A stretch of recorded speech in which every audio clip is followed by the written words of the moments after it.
देखो, किताब अतीत से वर्तमान मतलब इतिहास, मतलब क्या? इतिहास। चैप्टर के नाम है तुर्क अफगान शासन। कौन अफगान शासन? तुर्क अफगान शासन। हम बताए थे कि तुर्क कहाँ से आया था? तुर्की से। कहाँ से आया था? तुर्की से। और तुर्की एक देश का नाम है। तुर्की एक देश का नाम है। तुर्की एक देश का नाम है जो यहाँ यूरोप में स्थित है। कहाँ स्थित है? यूरोप में। यहाँ एक कौन सा देश है? तुर्की है। क्या चीज है? तुर्की।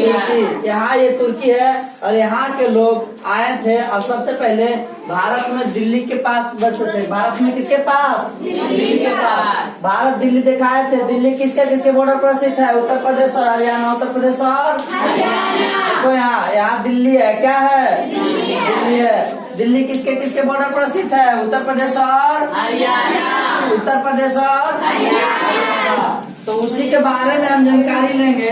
तो सबसे पहले इसका स्थिति जानना जरूरी है कि आखिर तुर्क था तो कहाँ से आया और कहाँ बसा। ये तुर्क जो है यूरोपीय देश है। कौन सा देश है? यूरोपीय देश है। हम लोग का जो देश है एशियाई देश है। कौन सा देश है? मतलब ये एशिया में पड़ता है, यूरोप में पड़ता है। किसमें?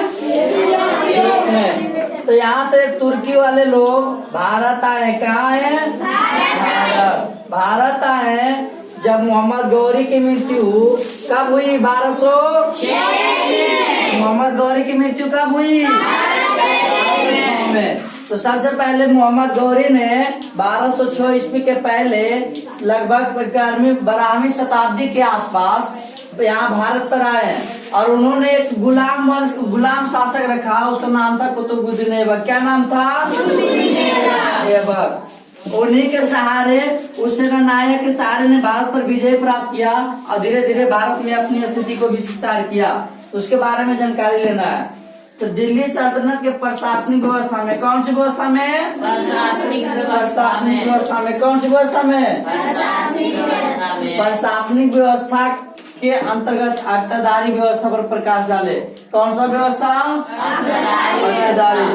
तो यहाँ है दिल्ली के तुर्क शासकों ने अपने अमीरों को विभिन्न आकार के इलाकों में नियुक्त किया। विभिन्न आकार के इलाकों में नियुक्त किया। अमीर किसको कहा जाता था? उनके अधिकारी को। उनके अधिकारी को।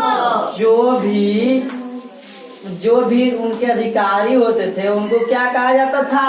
अमीर। और अलग अलग जगहों पर अलग अलग राज्यों में इनको बैठा दिया जाता था और इनसे लगान वसूला जाता था। क्या वसूला जाता था? लगान। लगान मतलब टैक्स। लगान मतलब टैक्स। जो बच्चा नया है थोड़ा समझ के, उसको समझ में नहीं आएगा, किताब पढ़ा चुके हैं, धैर्य रखना, अभी समझ में नहीं आएगा, अगला चैप्टर पढ़ाएंगे तो समझ में आएगा।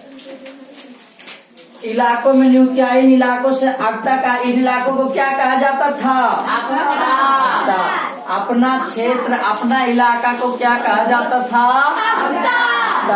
और अक्ता के अधिकारी मुफ्तियावली कहे जाते थे। अक्ता के अधिकारी मुफ्तियावली कहे जाते थे। समझ में आ रहा है? मुफ्तियावली बताए थे कि मुफ्ती और वली किसको कहा जाता है। जिस अक्ता का जो अक्ता का जो मालिक रहता है मुफ्तियावली कहा जाता है। वहाँ से क्या वसूलता है? क्या वसूलता है? लगान वसूलता है। और लगान वसूल के किसको देता था? सुल्तान को। शासक का सुल्तान को। सुल्तान देता था अंग्रेज।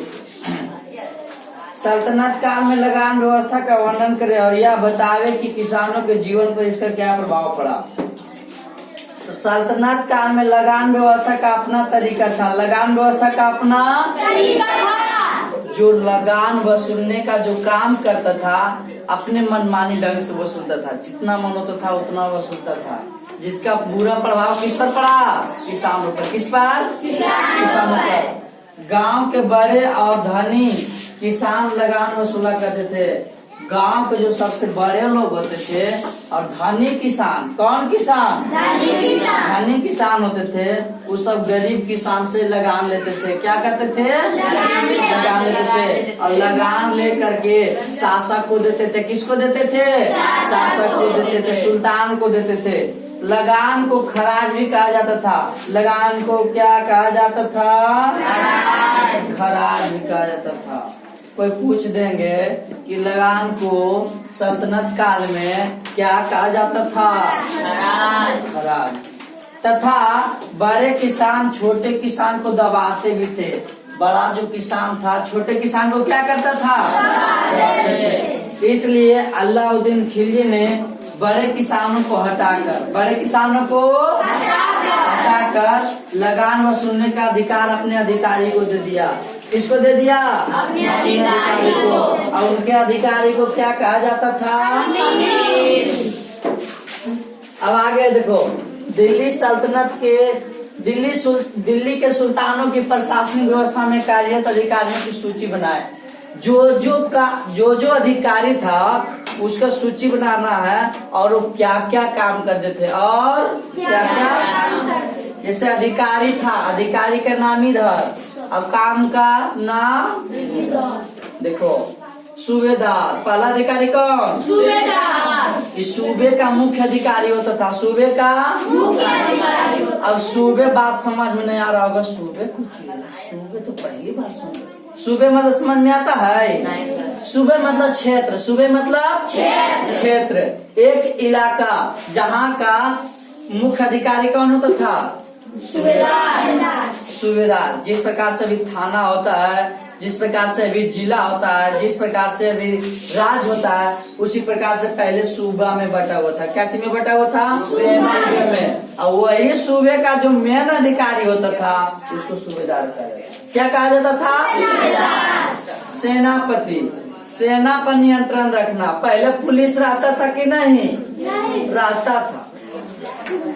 पुलिस नहीं रहता था तो अंग्रेज किसके बदौलत कूदता था? पुलिस से बदौलत ना। गोला बारूद जो था अंग्रेज के पास था और हम लोग के पास नहीं था। इसीलिए नहीं अंग्रेज बोला जहाँ खबरदार बोलेगा तो ढोसुंड न उड़ा देंगे। क्या करेंगे? अब भारतीय लोग डर जाते थे और अंग्रेज लोग मनमाना फायदा उठाए। फूट डालो और नीति करो, फूट डालो और राज करो। फूट डालो और कौन बोला था? अंग्रेज। सेनापति। सेना पर नियंत्रण कौन रखता था? सेनापति। आगे देखो, प्रशासक। प्रशासनिक कार्य को देखने वाला। प्रशासनिक कार्य को देखने वाला। जो प्रशासन का कार्य को देखने वाले रहते थे उनको क्या कहा जाता था? प्रशासक। क्या कहा जाता था? वजीर। वित्त विभाग का प्रधान। वित्त मतलब पैसा, कचवा। वित्त विभाग का जो प्रधान होता था वजीर कहा जाता था। क्या कहा जाता था? वजीर। वित्त मतलब जो पैसा का हिसाब, लेन देन, किसको कितना देना है, किसको कैसे रखना है, अरीजे ममालिक। सुल्तान की सेना का प्रधान। सुल्तान की जो सेना होता था उसका प्रधान क्या कहा जाता था?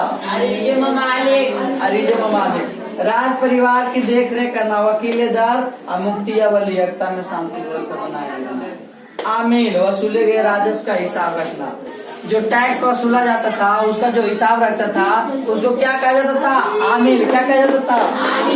अधिकार